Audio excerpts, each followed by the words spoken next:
अपमानजनक हार के बाद एमवीए के भीतर विचारधारा को लेकर असंतोष शुरू हो गया। उद्धव ठाकरे और एनसीपी से ज्यादा असंतोष शिवसेना यूबीटी में उभरा। उद्धव ठाकरे पर गठबंधन छोड़ने का दबाव बढ़ रहा है। शिवसेना यूबीटी के 20 विधायकों ने गठबंधन छोड़ने का आग्रह किया। इनमें से 1 दर्जन से अधिक विधायक इतने उतावले दिख रहे हैं कि फैसला और ऐलान तुरंत कर दिया जाए। ये विधायक चुनाव लड़कर जीते हैं, लेकिन उद्धव ठाकरे और संजय राउत जो चुनाव जीते नहीं, वे एमवीए में बने रहने के पक्ष में हैं। तर्क गढ़े जा रहे हैं और विधायकों को बताया जा रहा है कि अगर ये होता और वो नहीं होता तो हम चुनाव जीत जाते।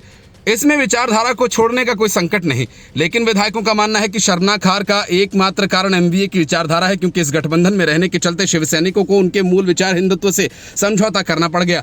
लेकिन उद्धव ठाकरे और पार्टी के अन्य वरिष्ठ नेता जैसे आदित्य ठाकरे, संजय राउत का मानना है कि अभी गठबंधन में साथ रहने में ही भलाई है। पर पार्टी में इस बात को लेकर मंथन शुरू हो चुका है। जाहिर है ये मंथन कब संघर्ष के रूप में बदल जाए कहा नहीं जा सकता, लेकिन अगर ये मंथन लंबा खींचा तो विधायक पाला बदलने में वक्त नहीं लगाएंगे, क्योंकि उनके सामने उनका करियर है जिसे हिंदुत्व की विचारधारा पर चलते हुए बनाया गया है। विधानसभा चुनावों में मिली हार के चलते शिवसेना यूबीटी के बहुत से विधायकों का मानना है कि अब समय आ गया पार्टी स्वतंत्र राह अपनाए। अंबादास दानवे ने कहा कि अब अपने दम पर चुनाव लड़ने और किसी गठबंधन पर निर्भर न रहने का समय आ गया। शिवसेना कभी सत्ता का पीछा करने के लिए नहीं बनी थी। सत्ता स्वाभाविक रूप से आएगी जब हम अपनी विचारधारा पर अडिग रहेंगे। दरअसल महाराष्ट्र में बहुत जल्द बीएमसी के चुनाव होने वाले हैं और बीएमसी पर राज करने वाली पार्टी ही मुंबई पर राज करती है। पार्टी में कुछ विधायकों का ये मानना है कि मुंबई में पार्टी बहुत मजबूत स्थिति में है। अगर हम अकेले लड़ते हैं तो शिंदे सेना को जो वोट कट्टर हिंदुओं के मिले वो वापस शिवसेना यूबीटी को मिल सकते हैं, क्योंकि कांग्रेस और एनसीपी शरद पवार के साथ चुनाव लड़ने के चलते अविभाजित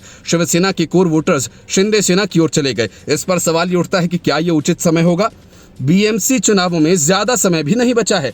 दूसरे, अगर शिवसेना के कोर वोटर्स बंटे हैं तो कांग्रेस और एसपी के चलते मुस्लिम वोटर्स का समर्थन भी बढ़ा है। बीएमसी में मुस्लिम वोटों की भूमिका का मोह छोड़ना शिवसेना यूबीटी के लिए मुश्किल लग रहा है। विधानसभा चुनाव के नतीजों में मिले शिवसेना यूबीटी को वोट शेयर, कुल जीते गए सीटों की बात करें तो इसे झटका ही कहा जाएगा। पर जब तुलनात्मक रूप से देखेंगे तो उद्धव सेना को ज्यादा निराश होने की जरूरत नहीं महसूस होती।